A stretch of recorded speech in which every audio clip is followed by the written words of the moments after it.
Nous sommes maintenant à l'étape de commencer un plan d'action en bonne et due forme, puis c'est l'exercice qui vous attend.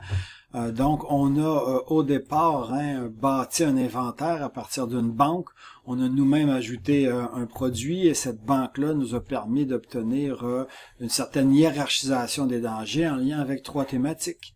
Par la suite, bien, on a entré les données de chacun des produits et on a analysé leurs dangers pour chacun, autant en termes de mention de danger que de conseils de prudence, que de classes de danger. Ça a été fait aussi dans l'exercice. On a rempli un questionnaire, puis ce questionnaire-là, à chaque fois on a indiqué non, nous a généré des actions suggérées. C'est là-dessus que je veux qu'on commence à travailler. Il faut cependant que nous ayons les mêmes actions suggérées. Donc, je vous suggère d'aller dans votre questionnaire, et puis d'inscrire ici non dans le bas de la page. En santé, il n'y a rien à faire. En incendie, je vous l'avais mentionné, je n'avais pas mis le fait que l'on vérifiait les ventilations. Donc, vous pouvez cocher non sur la 3e question dans le lien avec l'incendie et cocher oui. Donc, oui, il y a des travailleurs qui travaillent à proximité des équipements lorsqu'on est en train de travailler avec certains de ces produits-là. Les produits dangereux en question sont l'éthanol et le peroxyde. En matière environnementale, on n'avait pas de question.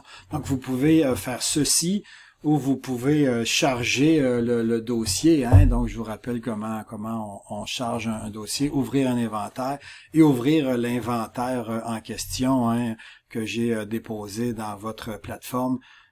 Dans votre plateforme de LMS et l'inventaire s'appelle exercice sur le plan d'action. Donc, vous pouvez charger ça ou bien conserver le vote, mais pour être bien certain que vous ayez le même plan d'action et que vous puissiez réaliser l'exercice, bien évidemment, vous aurez dû cocher les questions que je vous ai mis ici.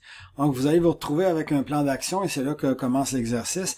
Évidemment, ce sont des suggestions, ce ne sont pas vous qui les avez mis ici, et puis c'est à vous de valider si la suggestion fait votre bonheur ou ne le fait pas.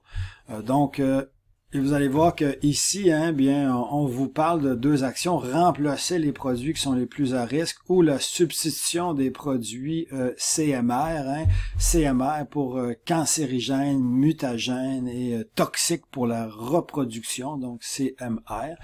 Les produits qu'on n'aime pas en fin de compte, puis on vous suggère ces 2 éléments-là. Donc, ce sera à vous de double-cliquer et d'accepter premièrement l'option, parce que là c'est vraiment une analyse de risque réelle des produits que vous pourriez avoir en entreprise. Donc, oui, j'accepte l'action.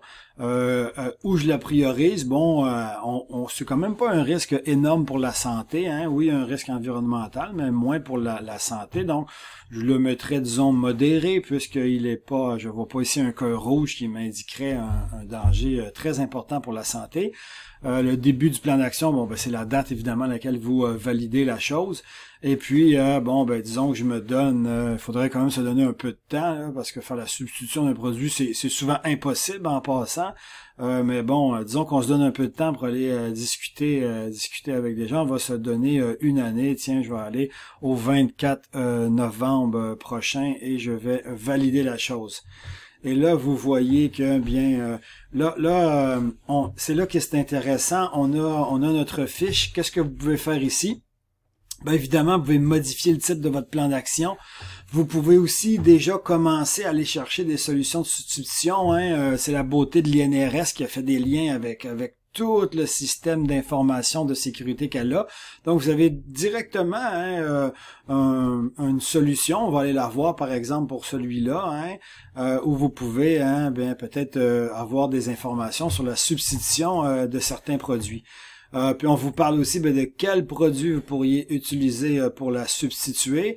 Évidemment, c'est un produit qu'on aurait rentré dans nos fiches de sécurité, le cas échéant. Et puis on pourrait ainsi le choisir pour terminer la chose, ou bien déposer des fichiers, ou bien prendre des notes. Donc voici quel est votre exercice. Vous devez le faire autant pour cette fiche là. Que le faire pour les autres pistes d'action qu'on vous demande. Donc, vous n'avez qu'à retourner à ce moment-là à votre plan d'action et allez faire toutes les activités nouvelles qu'on vous a demandées pour que les nouvelles, vous le voyez, soient transférées en cours. Puisque j'ai traité cette action-là, c'est maintenant une action qui est en cours et qui doit suivre sa réalisation. Je vous demande de faire bien évidemment la même chose pour les produits à risque. Donc, prenez un produit à risque dans vos produits en question. Donc, vous pourriez par exemple le valider. Je vais le mettre en priorité, disons, remplacer les produits à risque. Bon, on va le mettre en priorité élevée en l'occurrence ici. Si c'était faisable, pourquoi pas. Bon, on va se mettre évidemment des dates, là je mets les dates fictives, et puis vous pourrez commencer votre travail et choisir quel est l'argent qui, à votre avis, dans votre milieu de travail ou dans les mises en situation dans lesquelles on va vous mettre, vont être pertinents à travailler. Ben, en l'occurrence, moi, le peroxyde d'hydrogène à 70%, ou le toluène sont des produits que j'aimerais bien travailler. Donc, c'est cela que je choisirais.